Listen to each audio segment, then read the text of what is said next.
शनिवार के दिन जो पीपल के वृक्ष में सरसों के तेल का दीप लगाता है उसको शनि कभी परेशान नहीं करता। एक बात हमेशा ध्यान रखिएगा, मान लो अगर कोई भारी रोग ऐसा शनि महाराज के कारण हो गया हो, अच्छे काम करते करते उल्टे हो रहे हैं, होते हैं किसी किसी के साथ में, विपरीत परिस्थितियां आ जाती है, अच्छा करने जाओ बुरा हो जाता है, अच्छा कर्म करने जाओ बुरा हो जाता है। तो पीपल के वृक्ष की जो छाल होती है, छाल देखिए, पीपल के वृक्ष में जो छाल लगी होती है, उस छाल को घिसकर चंदन बनाकर भगवान शंकर का स्नान कराकर, अभिषेक कराकर, पूजन कराकर, पूजन कराने के बाद में पिपलेश्वर महादेव का नाम लेकर, कौन से महादेव? पिपलेश्वर महादेव का नाम लेकर वो जो घिसी हुई छाल होती है उस छाल का तिलक भगवान शंकर को लगा लो और उसी का थोड़ा सा भाग अपने कंठ पर, मस्तक पर लगाना प्रारंभ कर दो।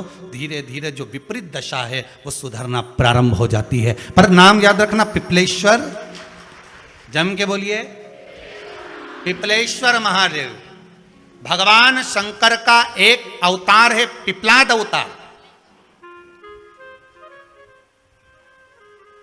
पिपलाद अवतार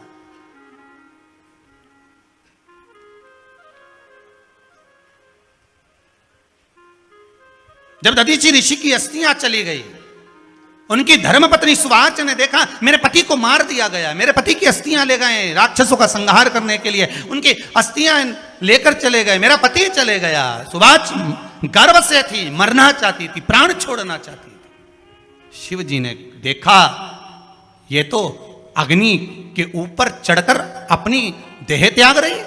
शंकर भगवान ने आकर कहा रुक जा सुवाच, रुको, तुम्हारे गर्भ में बच्चा है, तुम्हारे गर्भ में बच्चा है, वो बच्चा मर जाएगा।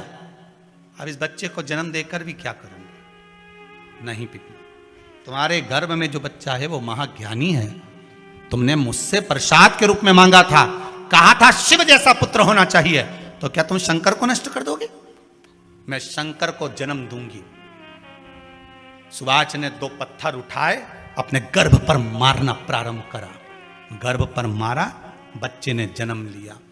बच्चा 7 महीने का था। उस बच्चे को उठाकर पीपल के कोटर में रख दिया। पीपल की कोटर, एक गिलहरी पीपल के फल को लेकर आती थी, पिपलाद के मुंह में देती थी।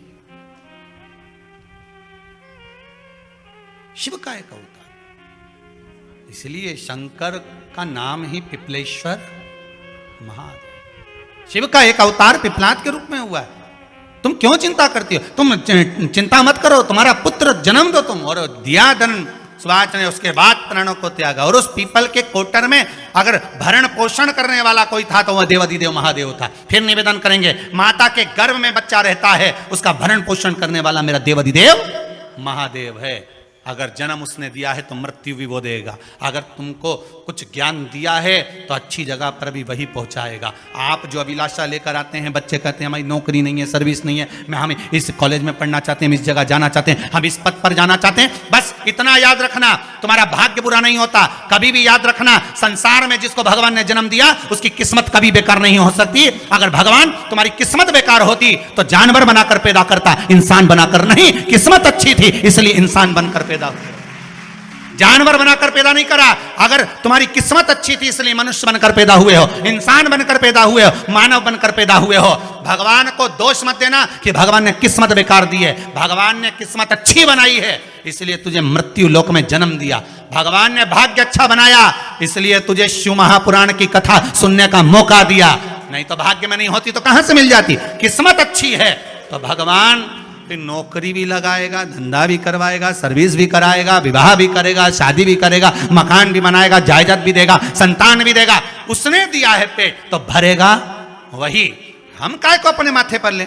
मैंने इतनी पढ़ाई कर ली, मैं इंजीनियर हो गया, मैं ये बन गया, मैंने तो ये कर लिया, उसके बाद भी मैं घर में बैठा हूं, मेरा छोरा घर में बैठा, इतना पढ़ने के बाद बैठा। जन्म उसने दिया है, भाग्य उसका है, किस्मत उसकी है, तो कहो उसको कि शंकर का भजन कर, मंथन करे, मक्खन निकलेगा और घी भी जरूर बनेगा। हारना मती, जब तेरे 3.5 करोड़ बार गिनती मत करना, गिनती वो करेगा। तू तो भज, तू कुबेरेश्वर का स्मरण कर, तू महाकाल का स्मरण कर, तू काशी विश्वनाथ का स्मरण कर, तू महाकाल राजा का स्मरण करके तो देख, शिव का भजन कर। एक लोटा पानी ले जाकर रोज चढ़ा शंकर जी के मंदिर में जा।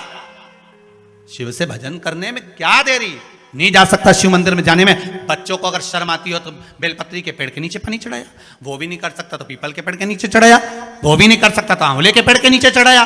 पर कहीं जुड़ तो सरी, एक बार साध तो सरी, पकड़ने का प्रयास तो करो परमात्मा को।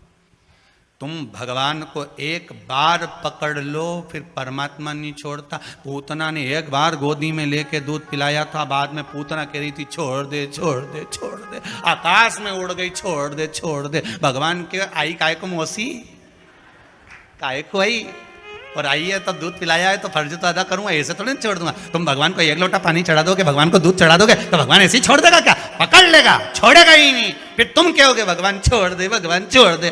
कहाँ कथा का रस लग गया लोगों को। अब दुनिया के लोग सोचते हैं अब मैं कथा भी यार नहीं सुनूंगा, मैं घर में काम करूं, दुकान में काम करूं कि कथा सुनूं। पर रात्रि के जैसे ही मोबाइल खोल के बैठा, आज देखो महाराज ने क्या क्या बोला, लगा रस। कितना भी अगर कोई वास्तु दोष बता दिया, पितृ दोष बता दिया, कालसर्प दोष बता दिया, कितना भी अगर कोई दोष बता दे, तो पीपल का जो जल वृक्ष में से झड़ता है, कभी कभी आप उसके नीचे हाथ रखकर देखना, थाली रखकर देखना, उसमें पत्थर पर देखना, तो वहां पर भी पानी के निशान आपको मिलेंगे, बूंद के निशान मिलेंगे।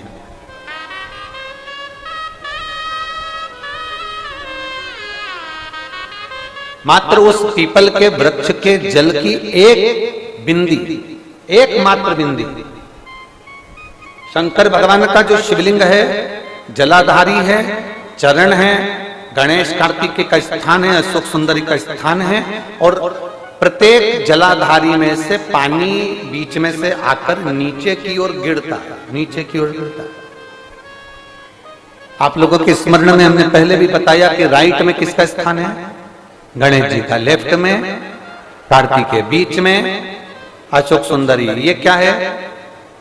पार्वती जी का हस्त कमल शिवलिंग, और ऊपर से जो जल एक एक बूंद शंकर जी के शिवलिंग पर गिर रहा है, वो शंकर जी की 5 लड़कियां, जया, विषहरा, शामलीवारी, दौतली और देव, शंकर जी की 5 लड़कियों, एक एक बूंद पानी शिव जी पर गिरा रहा।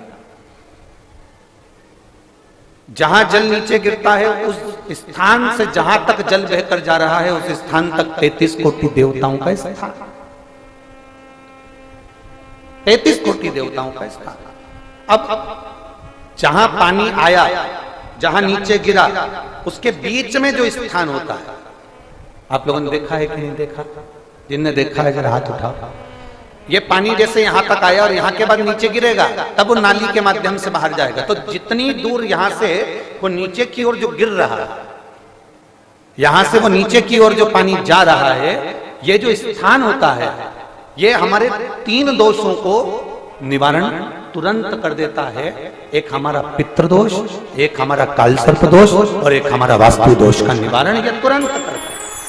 और ये तो हमने केवल आपको शिव महापुराण के माध्यम से बताया कि ये 3 दोष का निवारण कर देता है। पर यदि कभी आप ध्यान से लिंग पुराण को पढ़ेंगे, आप यदि लिंग पुराण को पढ़ेंगे और गीता प्रेस गोरखपुर की लिंग पुराण को लाकर यदि आप पढ़ते हैं, या गीता प्रेस गोरखपुर की शिव अंक को भी आप अगर पढ़ेंगे,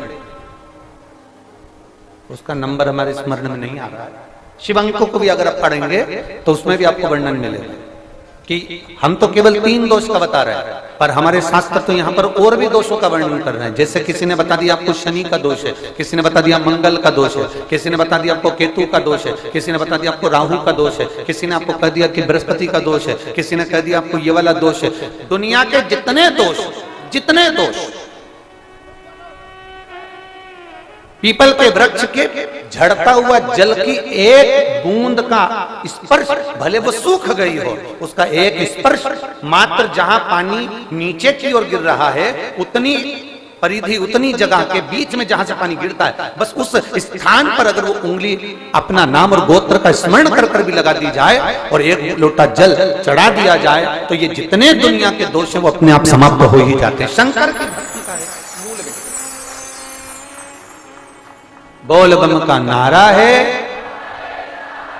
और अच्छे से समझ लो जरा, ध्यान में आ जाए आप लोगों के, नहीं तो गलत कर बैठो तो बहुत स्मरण रखिएगा। शिवलिंग जलाधारी, जलाधारी में से पानी बहता है नीचे की ओर जाता है।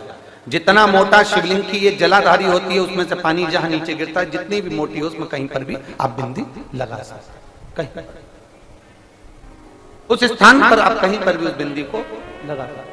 कोई कह दे तुमको कि तुम्हारा मंगल गड़बड़ है, कोई कह दे तुमको तुम्हारा राहु गड़बड़ है, कोई कह दे तुमको तुम्हारा केतु गड़बड़ है, कोई तुमसे कह दे तुम्हारा बृहस्पति गड़बड़ है, तो समझ लेना कि हमारे ग्रह की दशा को सुधारने के लिए ये जो स्थान है, बस उस स्थान पर एक बिंदु एक।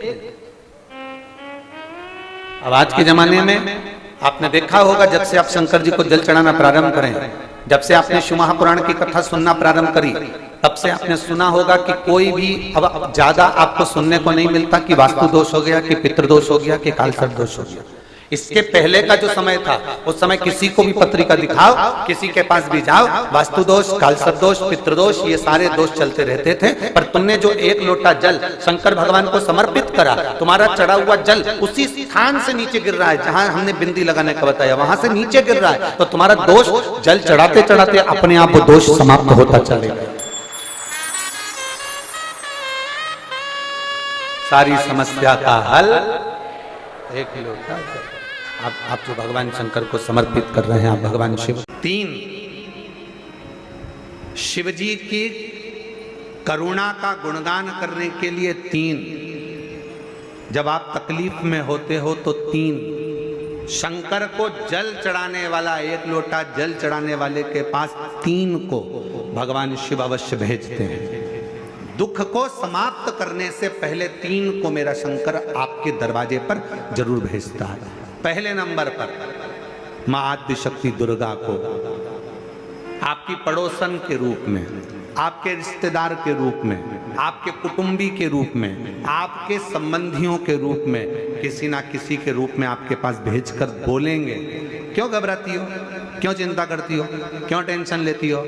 मैंने सुना है कथा में बाबा ने ये बताया था, एक काम कर, एक बेलपत्र, एक दुर्वा लेकर जा, बताएगी, आएगी, बैठेगी, सुंदर, उस दिन उसका चेहरा देखोगे आप तो आपको लगेगा ये मेरी पड़ोसन नहीं हो सकती। उसका चेहरा देखोगे तो आपको लगेगा ये मेरी देवरानी नहीं, ये मेरी जेठानी नहीं, ये मेरी ननंद नहीं, ये मेरा रिश्तेदार नहीं। आज इसका चेहरा कुछ और बोल रहा होगा। जब दुख की घड़ी होगी तब कोई तुम्हारे नजदीक में आकर कहेगा, धीरे से, सामने नहीं आएगा तो सुंदर स्वरूप धारण कर कर स्वप्न में आकर कहेगा। ऐसा लगेगा कोई तुम्हें जगा कर कह रहा है कि तू घबराना मती, तू ये कर लेना, समझ लेना मेरे बाबा ने अपनी अर्धांगिनी पार्वती को तुम्हारे पास भेज दिया,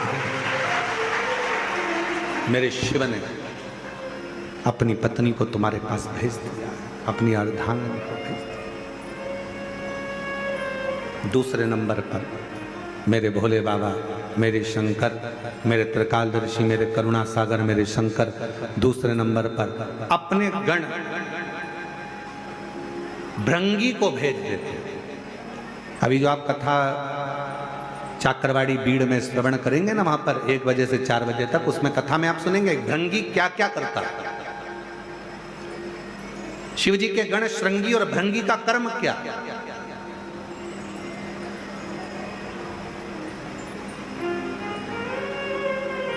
श्रृंगी शिव से दूर नहीं होता और भृंगी शिव जी की आज्ञा पाकर शंकर के भक्त के पास जाकर बैठता है। शिव जी अपने दूसरे पात्र को भेजते हैं भृंगी को। जब आप चाकरवाड़ी बीड़ में 8 तारीख से 14 जून तक, 8 जून से 14 जून तक कथा सुनेंगे 1 बजे से 4 बजे तक, तो उसमें भृंगी के चरित्र का स्मरण करेंगे। भृंगी दूसरे नंबर पर जाता है। उसका काम क्या है, भृंगी का कर्म क्या है? तो कहा भृंगी कभी भी सामने अपने प्रतिबिंब से नहीं आता, किसी का स्वरूप धर कर नहीं आता। भृंगी आपके हृदय में आकर भीतर से बोलने का प्रयास करता है। ये काम गलत हो रहा है, इसको रोक ले। तेरा मन से अंदर से बोलने का प्रयास करेगा, एक काम कर, तू वहां चले जाए, ऐसा हो सकता है, तू ऐसा कर ले, तू ऐसा कर ले। वो बताने का प्रयास करेगा, वो आपको ले जाने का प्रयास करेगा, उस तक ले जाने का प्रयास करेगा कि ये कर्म कर, ये कर्म कर।